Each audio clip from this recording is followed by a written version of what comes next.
morning. Welcome to the virtual worship service for Allen Avenue Unitarian Universalist Church.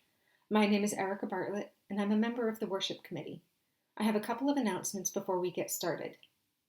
This morning's service is presented by the worship committee. We either sponsor or present about one service a month, and if the idea of lay-led worship appeals to you, you're invited to join us. We'd love to have a few more members. And this week, our offering will be shared with the Good Shepherd Food Bank. If you'd like to contribute to the offering, you can go to our website and click on the donate button at the top of the page, then choose the plate option.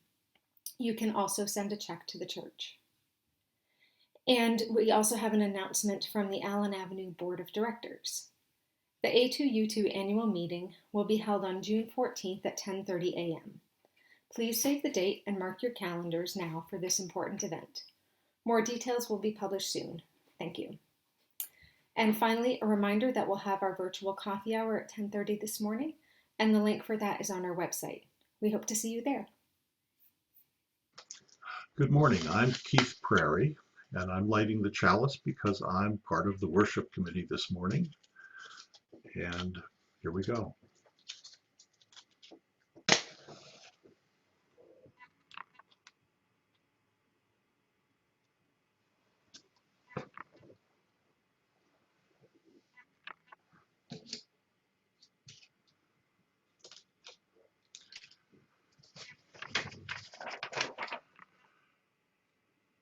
By Betts Winnicky. May this flame, symbol of transformation since time began, fire our curiosity, strengthen our wills, and sustain our courage as we seek that which is good within and around us. Good morning. I'm Susan Selby, and our opening reading this morning is from a podcast called The Crypto Naturalist, read with permission of the author, Jared Anderson. The universe is mostly nothing, but there's a tiny percentage of material rebels like you.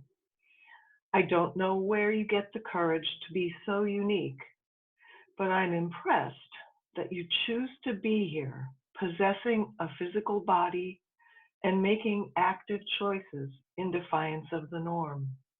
You are exceptional.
morning, I'm Anna Benoit, and this is my reflection on courage.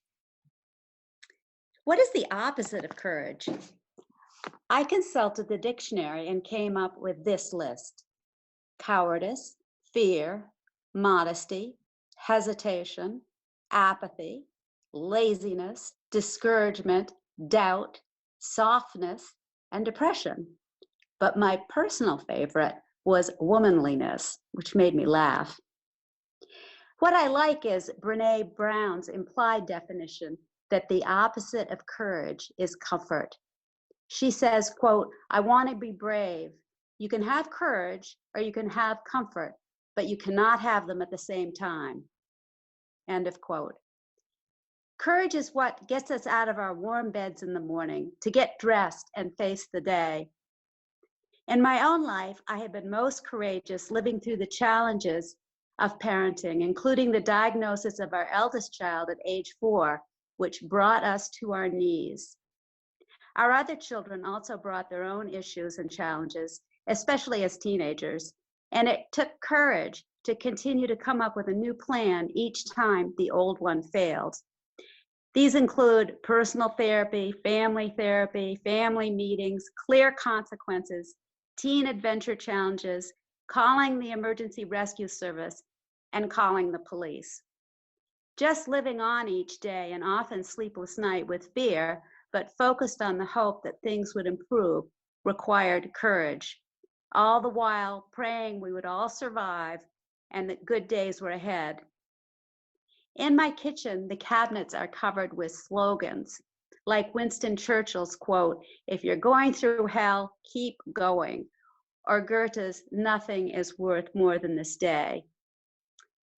Another favorite is "The only normal people we know are the ones we don't know very well," by Joe Ankus. Joe was a 1950s comedian who both Lenny Bruce and Rodney Dangerfield admired. There are, of course, many types of courage. You know, moral courage, physical, social, emotional, and spiritual courage.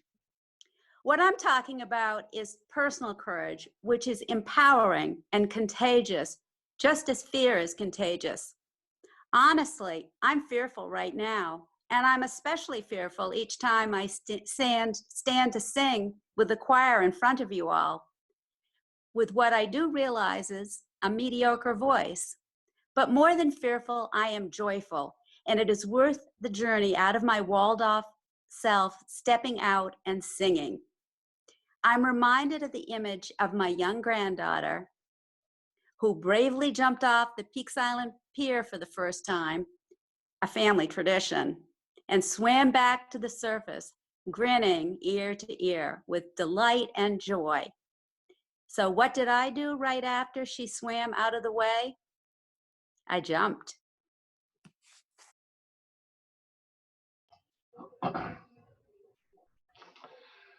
My name is Mike Luce. My reflection is entitled Courage Required.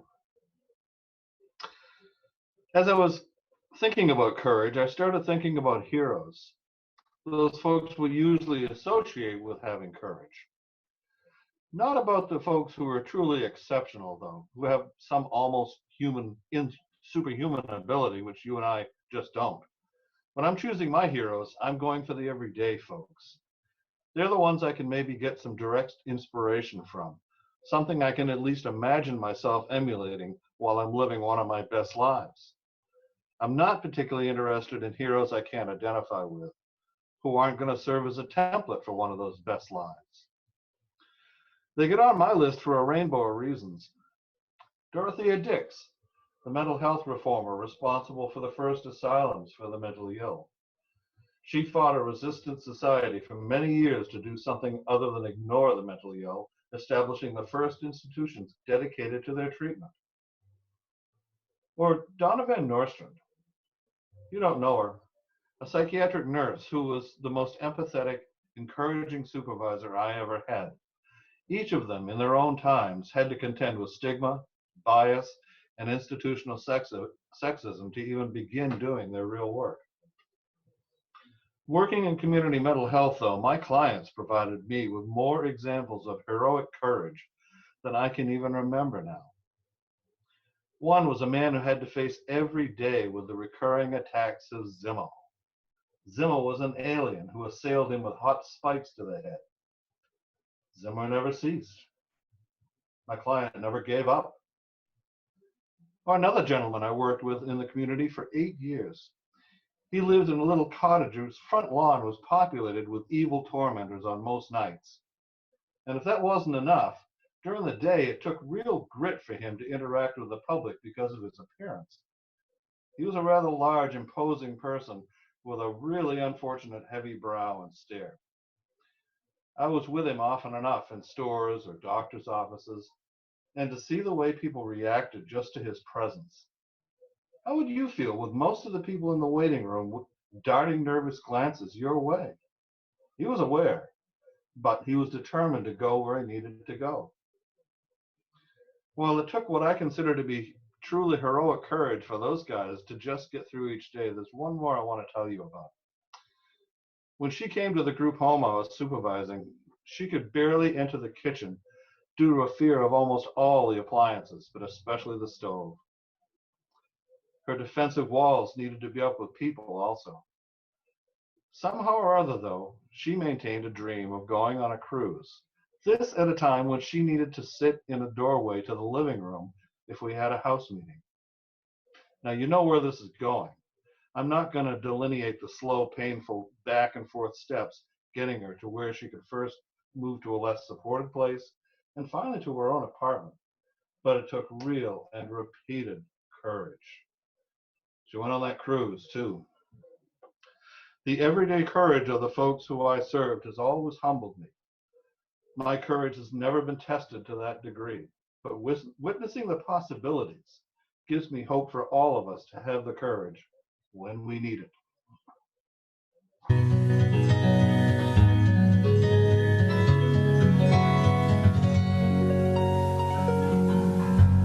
There's a road where I can go and tell my secrets to in my room, in my room.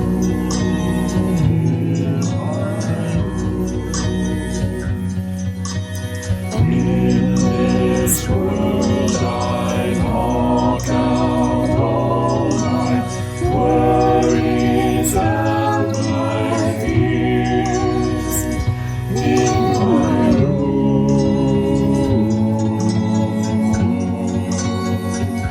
in my room,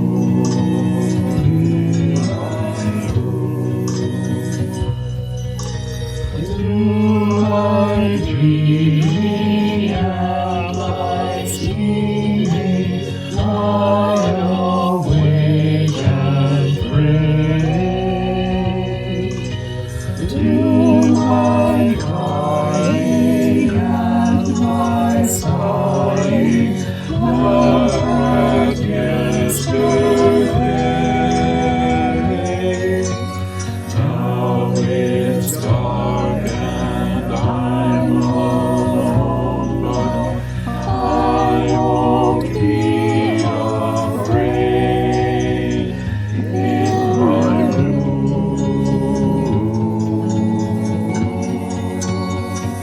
in my room, in my room, in my room.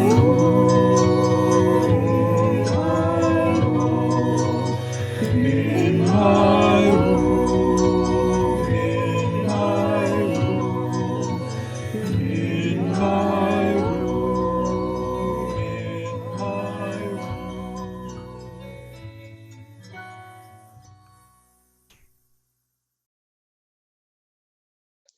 Good morning. I'm Rick Kimball, and I'm speaking this morning of courage stew. A stew made of courage alone is neither a stew nor healthy. As a kid, when my young friends dared me to smoke my first cigarette, I screwed up my courage and did it.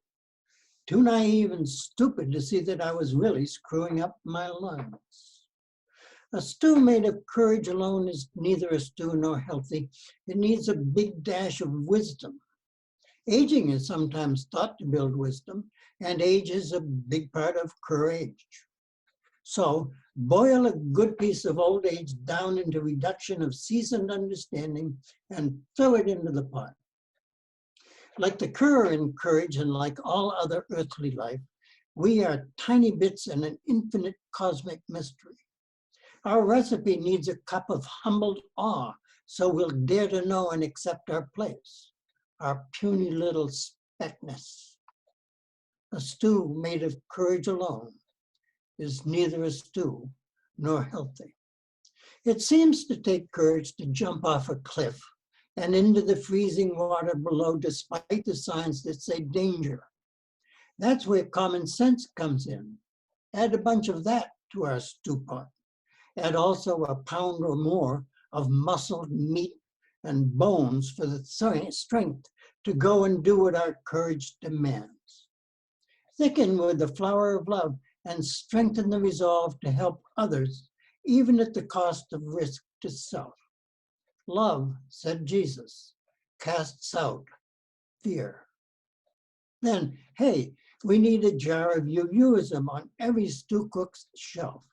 Its principles to give the stew body, its sources to add exotic aroma and taste. A stew made of courage alone is neither a stew nor healthy. But once you've gotten all the ingredients right, have yourself a hearty meal. You'll find yourself ready to walk the scary path of search with all the other doubters in this church. You'll find the nerve to share your vulnerable self in a spiritual enrichment group. You'll be ready to go into the RE wing to tell the kids and the youth, I don't know all the answers either, so let's discover the power of communal church and search. You'll find yourself more able to withstand the angst and the solitude that pandemics bring. You'll be ready to sing the wonderful hymn words. Tell them I said yes to life. A stew made of courage alone is neither a stew nor healthy, but consumed in gourmet perfection, it builds the power to answer your call to brave action. Whether you be firefighter, medic, minister, farmer, sailor, parent, child, friend, or just plain old youth. A stew made of courage alone is neither a stew nor healthy, but the enriched Epicurean rendering of the dish is divine. Good morning. My name is Erica Bartlett, and it was just under a year ago when I had to find the courage to make the tough call about putting my cat Osiris to sleep. I knew it was the right decision. He was 18 and still losing weight despite being on thyroid medication. He had strange balance issues, and apparently his body was lacking some kind of nutrient because he started eating kitty litter. Still, knowing it was the right and necessary decision didn't make it an easy one, nor did it stop me from missing him. Loss tends to bring out these hard choices. I remember being nearly paralyzed with indecision after my mom died, and the funeral director said we needed to pick out what she should wear in the casket for her viewing. Something that would ordinarily be simple suddenly seemed almost impossible. And in 2003, when I was laid off, I had to decide whether or not to go back to the software company I'd resigned from only 4 months earlier. Eventually, after 2 months of striking out when looking for other options, I did go back. But again, it wasn't easy. These types of losses and more have been all around us for the past couple of months. People getting sick, losing their jobs, having to decide what bills to pay or how much food they can buy. For many, simply deciding to get up and face the day takes courage. My situation is different. I still work part-time for that software company, a job I can easily do from home since most of my coworkers live in other states or in India. I have health insurance. I'm not trying to homeschool kids or take care of an elderly parent or even an elderly cat at this point. And as an introvert, I do okay by myself. I'm very grateful that I don't have to make some of those tough calls, but I'm still faced with one of the same hard decisions we all have right now: how to respond to this situation. Panic is the easy choice, and sometimes I've been tempted to give into it. But then I listened to an episode of the podcast Unlocking Us by Brene Brown, where she reminded me of something I'd forgotten. Panic is easy, but it doesn't help. It's also contagious, and my panic can bring that out in someone else. Then Brown offered a useful reminder about something else that spreads quickly: being calm. If someone is in a difficult situation or crisis and sees another person acting calm, it helps them relax as well, and that feeling will continue to ripple out. Staying calm right now feels like a hard choice, but as with so many tough calls, it's also the right one. So I'll do my best not to panic, and I'll do what I can to help those who have much harder decisions to make. Good morning. My name is John Howard, and this piece is titled Fresh Courage. I've really enjoyed having the Reverend Anita here for these 2 years, and I'm going to particularly miss how at the end of each service, we are sent on our way with a blessing of fresh courage. It's a recognition that the days ahead of me will require plenty of the ordinary, non-heroic kind of courage that I sometimes lack. To talk about courage, I need to talk about fear. And I've been up here in front of you before talking about fear and how it can sometimes seem to run my life. It often comes disguised as irritation, perfectionism, the need to be in control. A lot of what I call bad behavior in myself and in others is caused by fear, which closes the heart and shuts me off from those around me. You've probably heard it said that fear yields only when we face it and walk through it. The first step is to pause and pay attention, maybe taking a breath and then exploring the emotions instead of reacting automatically. This can sometimes prevent me from doing something I might regret later: the angry retort, the expression of disdain, or the flash of rage. If I want to change a behavior that is not producing results that I like, it may require courage to go inside and look at what these behaviors were designed for. Maybe old fears are triggering those behaviors, and it's time to learn another way. It can be as simple a step as learning to say no when it seems so much easier to say yes, or perhaps sometimes the other way around. Any change or transition, even if self-initiated, can be disorienting and scary, triggering anger even before it is felt as fear. But when the change comes from outside, it can really get messy. This pandemic has completely turned our worlds upside down, and a lot of people resent it. My own tendency is to react to anger with anger. So when there's a lot of anger flying about on the news or on the internet, these are hard times for me to keep an open heart and stay hopeful, helpful, and positive. That's why I treasure those blessings of fresh courage. I look to the many examples of courageous people around me, meeting these challenging times with caring hearts and positive determination. And I gratefully accept my weekly gift from Reverend Anita and move into a new week with hope and courage.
Our closing words are by Wayne B. Amerson. Take courage, friend. The way is often hard, the path is never clear, and the stakes are very high. Take courage, for deep down there is another truth. You are not alone.